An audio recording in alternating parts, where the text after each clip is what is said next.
Welcome to Set Free 24/7. My name is Robert, and I am so glad that you're here.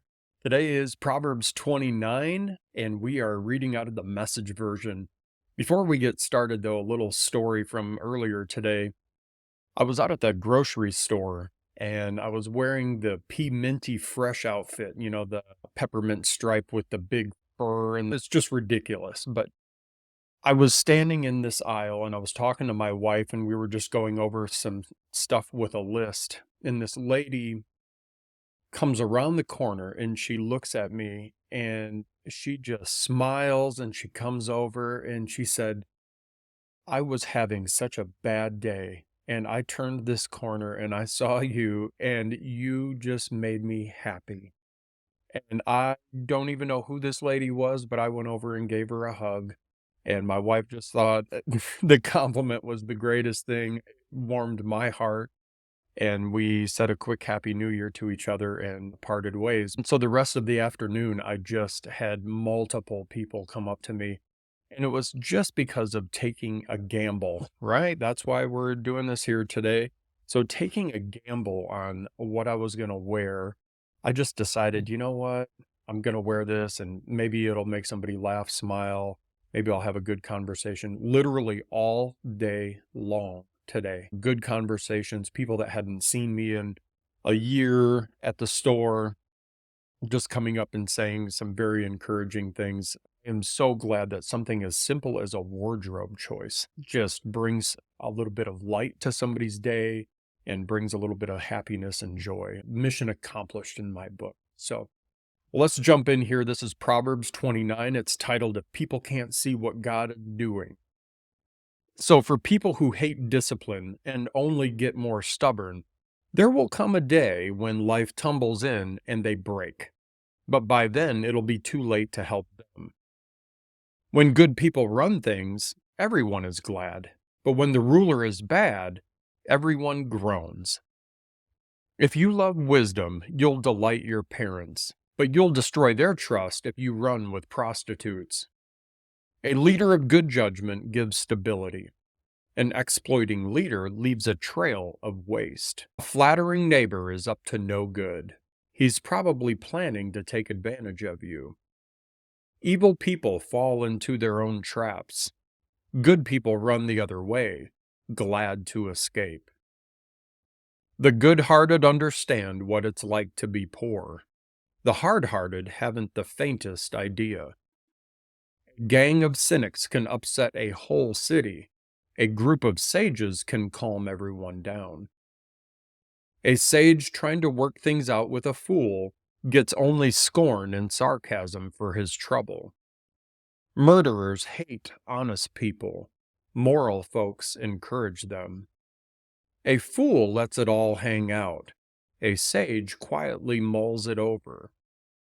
When a leader listens to malicious gossip, all of the workers get infected with the evil. The poor and their abusers have at least something in common. They can both see. Their sight is God's gift.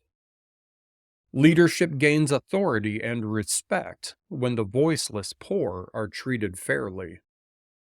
Wise discipline imparts wisdom. Spoiled adolescents embarrass their parents. When degenerates take charge, crime runs wild, but the righteous will eventually observe their collapse.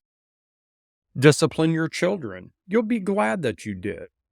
They'll turn out delightful to live with. I don't know if I've always been delightful, but I try.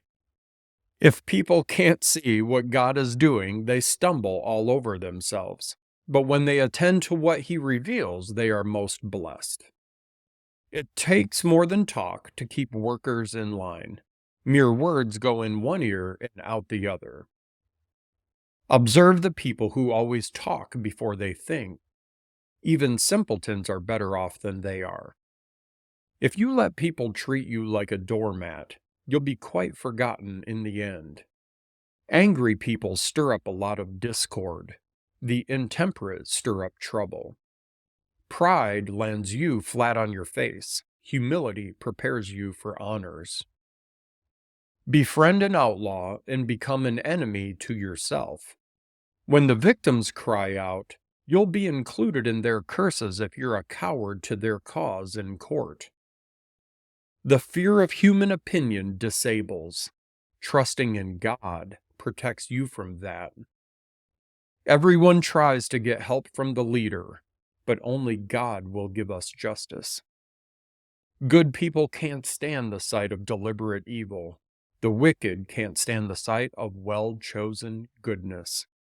And so, friends, that's the end of chapter 29. I appreciate you following along. The verse that stood out to me today was 25. The fear of human opinion disables. Trusting in God protects you from that. Has there ever been a time when somebody's human opinion has stopped you from accomplishing a goal or moving forward or talking to someone, having a conversation with someone, maybe doing the next thing, whatever it may be? Has someone's human opinion stopped you from doing that? I know it has me in the past. So what are you doing today? Are you trusting God to take you to the next level? Are you trusting God over that human opinion? Because I know there's been times when I look back on my past where I wish, man, I wish I would have just trusted God and moved forward instead of being frozen in my tracks, thinking about what is this person thinking of me? What is their view of what I'm trying to do? Who cares? My job is really just to do the next right thing. And when I have God in the right place in my life, that's an easy thing to do. So I encourage you today, don't let human opinion stop you from anything because it just doesn't matter. His opinion matters. So thanks again for following along today. It was chapter 29. We'll see you here tomorrow for chapter 30. Have a great day.